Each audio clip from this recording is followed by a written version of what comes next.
SK کی جانب سے تمام دوستوں کو السلام علیکم۔ آج آپ کو میں اس ویڈیو میں بتاؤں گا کہ حضرت علی کی قبر کیوں تبدیل کی گئی اور حضرت علی رضی اللہ عنہ کی قبر کہاں ہے اور کون سے 3 افراد نے حضرت علی رضی اللہ عنہ کو قتل کر دیا۔ کون سے روزے کو حضرت علی رضی اللہ عنہ صبح بیدار ہوئے تو اپنے صاحبزادے حضرت حسن رضی اللہ عنہ کو بلایا۔ ان تمام سوالات کی تفصیل اس ویڈیو میں بتاؤں گا۔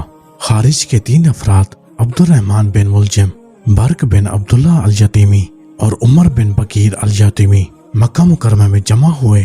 ان تینوں نے آپس میں عہد کیا کہ ہم 3 افراد یعنی حضرت علی رضی اللہ عنہ اور حضرت امیر معاویہ رضی اللہ عنہ اور حضرت عمر بن العاص رضی اللہ عنہ کو قتل کر کے اصل قضیہ ہی پاک کر دیں گے۔ چنانچہ ان تینوں نے ایک ہستی کا انتخاب کیا اور سفر کو روانہ ہو گئے۔ ابن ملجم حضرت علی رضی اللہ عنہ کا انتخاب کیا۔ وہ وہاں سے نکلا اور کوفہ پہنچا۔ کوفہ پہنچتے ہی اس نے دوسرے خارج سے رابطہ کیا اور اپنے منصوبے کے متعلق ان کو آگاہ کر دیا۔ یہ 17 رمضان المبارک 40 ہجری کی صبح تھی جب حضرت علی رضی اللہ عنہ بیدار ہوئے تو اپنے صاحبزادے حضرت حسن رضی اللہ عنہ سے فرمایا، رات میں نے رسول پاک صلی اللہ علیہ وسلم کو خواب میں شکایت کی ہے کہ آپ صلی اللہ علیہ وسلم کی امت نے میرے ساتھ کجروی اختیار کی ہے اور اس نے سخت نزاع برپا کر دیا ہے۔ اس کے جواب میں رسول اللہ صلی اللہ علیہ وسلم نے فرمایا، تم اللہ سے دعا کرو۔ چنانچہ میں نے دعا کی ہے کہ الہی تو مجھے ان سے بہتر لوگوں میں پہنچا دے۔ اتنے میں مؤذن کی آواز آئی تو آپ نماز کے لیے گھر سے چل دیے۔ آپ راستے میں لوگوں کو نماز کے لیے پکارتے جا رہے تھے۔ اسی موقع کا فائدہ اٹھاتے ہوئے ازلی بدبخت ابن ملجم نے آپ پر زہر آلود تلوار سے سخت وار کیا، جس سے آپ شدید زخمی ہو گئے۔ زخم بہت گہرا تھا مگر اس کے باوجود آپ 2 دن بقید حیات رہے اور اتوار کی شب کو آپ کی روح بارگاہ اقدس کی طرف پرواز کر گئی اور رات کو غسل کا اہتمام کیا۔ غسل کی کیفیت یہ تھی کہ حضرت امام حسن اور حسین علیہ السلام نے غسل دیا۔ اس طرح کہ امام حسین پانی ڈالتے تھے اور امام حسن غسل دیتے تھے۔ غسل کے بعد اس کا فور سے جو پیغمبر اکرم صلی اللہ علیہ وسلم کے غسل سے بچ رہا تھا حنوط کیا گیا۔ اس کے بعد سفید پارچوں کا کفن دیا گیا اور حسب وصیت راتوں رات جنازہ اٹھا اور دفن کے لیے کوفہ کی غربی جانب حیرہ کی طرف چل دیے۔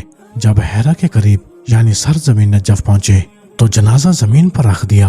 حضرت امام حسن رضی اللہ عنہ نے نماز جنازہ پڑھائی۔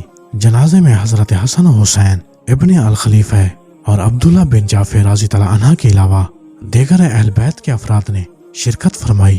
چنانچہ نماز جنازہ کے بعد آپ رضی اللہ عنہ کو دارالامارت کوفہ میں رات کے وقت دفن کر دیا گیا اور لحد کو اینٹوں اور مٹی سے بند کر کے قبر کی جگہ کو زمین کے ہموار کر دیا گیا، حتیٰ کہ قبر کا کوئی نشان تک نہ باقی رہا۔ منقول ہے کہ قبر کو مخفی رکھنے میں یہ مصلحت کار فرمائی تھی کہ خارج اور اموی حکمران کہیں قبر کا سوراخ لگا کر جسد اطہر کی بے حرمتی نہ کریں۔ حضرت حسنین کریمین جب تدفین کے بعد واپس کوفہ پہنچے تو عوام میں سرگوشیاں ہونے لگیں اور قیاس اریاں شروع ہو گئیں۔ کسی نے کہا آپ کو دارالامارہ میں دفن کیا گیا ہے تو کسی نے کہا مسجد کوفہ میں، اور کوئی بغداد کے محلہ کرخ کی طرف اشارہ کر رہا تھا، مگر در حقیقت یہ ان صاحبان کے علاوہ کسی بھی کوئی خبر نہ تھی جو کہ جنازہ میں شریک ہوئے تھے، اور انہوں نے بھی آپس میں پختہ عہد کر رکھا تھا کہ کسی کو کچھ نہیں پتہ چلنے دیں گے۔ منقول ہے کہ جب حضرت علی مرتضیٰ رضی اللہ عنہ کی تدفین کو کچھ عرصہ گزرا تو آپ کے فرزند امام حسن رضی اللہ عنہ نے آپ کے جسد مبارک کو نکالا اور کوفہ سے مدینہ منورہ منتقل کر دیا۔ ممبروں نے محمد بن حبیب کے حوالے سے لکھا ہے کہ ایک قبر سے دوسری قبر میں منتقل ہونے والا پہلا جسم مبارک حضرت علی رضی اللہ عنہ کا تھا، اور ابن اسحاق نے سعید بن عبدالعزیز سے ایک روایت نقل کی ہے کہ جب حضرت علی رضی اللہ عنہ کے جسد مبارک کو مدینہ منورہ لے جانے لگے تاکہ وہاں پہلوئے اقدس میں دفن کریں تو آپ کے جسد اطہر کو ایک اونٹ پر رکھا گیا۔ یہ رات کا وقت تھا۔